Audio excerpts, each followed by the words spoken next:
Petrol ঢেলে জ্বালিয়ে দিয়েছিল প্রাক্তন প্রেমিক। রাজগঞ্জের সেই ঘটনায় তরুণীর শেষ রক্ষা হলো না। মঙ্গলবার সন্ধ্যায় দেহ বাড়িতে আনতেই কান্নায় ভেঙে পড়লেন গোটা গ্রামের লোকজন। মেয়ের পরিবারের পক্ষ থেকে অভিযুক্ত এবং তার বাবার কঠিন শাস্তির দাবি করা হয়েছে।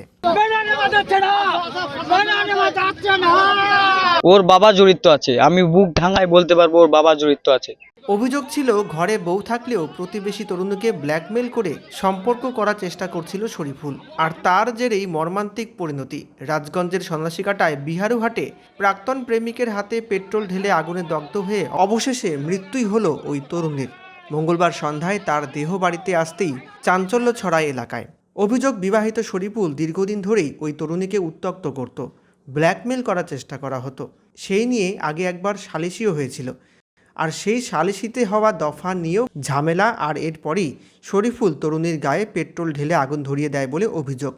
গুরুতর অগ্নিদগ্ধ অবস্থায় তাকে উত্তরবঙ্গ মেডিকেল কলেজে ভর্তি করা হলেও শেষ রক্ষা হয়নি।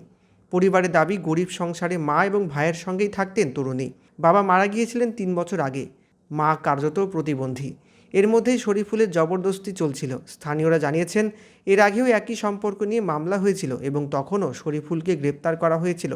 এই ঘটনার পর গ্রামের তীব্র ক্ষোভ ছড়িয়েছে। প্রতিবেশীরা অভিযুক্ত এবং তার বাবার কঠিন শাস্তির দাবি করেছেন। রাজগঞ্জ থানার পুলিশ জানিয়েছে, শরীফুলকে ইতিমধ্যেই গ্রেপ্তার করা হয়েছে এবং এই ঘটনার তদন্ত চলছে। ঘটনাটা হচ্ছে তো 22 তারিখ রাত 12টার সময়। হ্যাঁ, ডাইকে নিয়ে মানে ব্ল্যাকমেল করে বাড়ি থেকে বের করছে। বের করার পরে মানে আমাদের এই কেলানটা আছে না, কেলানটার এখানে মানে অনেক কিছু করছে মেয়েটার সাথে, মানে জোর করে মানে বহুত কিছু করছে। করার পরে তারপরে এসে নদীর ধারে নিয়ে যায়, ওইদিকে নিয়ে যায়। তারপরে বহুত কিছু করে তারপরে পেট্রোল দিয়ে মানে জ্বালায় দেয়। কয়দিন ছিল হাসপাতালে ভর্তি? মেডিকেলে তোর 22 তারিখে সকালবেলা ভর্তি করছে, তো 23 তারিখ মানে ছিল। আচ্ছা, এই ঘটনাটা কে করেছে, তার নাম কি? শরীফুল। শরীফুল কি হ্যাঁ। কোথায় বাড়ি তার? এই যে এই পাশে বি কলোনি, বেয়ারোড বি কলোনি। শরীফুল কি? শরীফুল আলম। শরীফুল পুলিশ হ্যাঁ, বলছে? পুলিশ তো উঠাইছে ওকে, এই ঘটনা ওইখান থেকেই উঠাইছে আচ্ছা, পুলিশ। এই ঘটনায় কারা কারা জড়িত আছে? ওর বাবা জড়িত আছে, আমি বুক ভাঙায় বলতে পারবো ওর বাবা জড়িত আছে। কারণ একটা মেয়েকে একা কি কেউ লাগাইতে পারবে মেডিকেলে? পারবে না।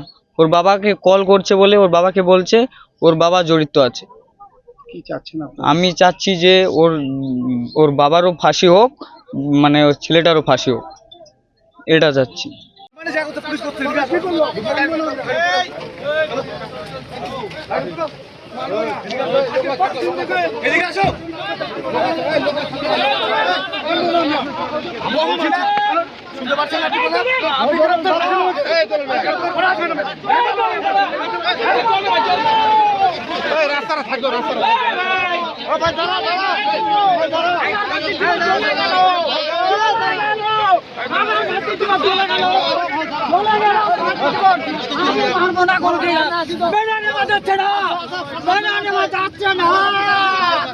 আমি পারবো না, ওর বাবা নাই, ওর মা নাই, ওর বাবা নাই, ওর মা নাই, ওর বাবা নাই।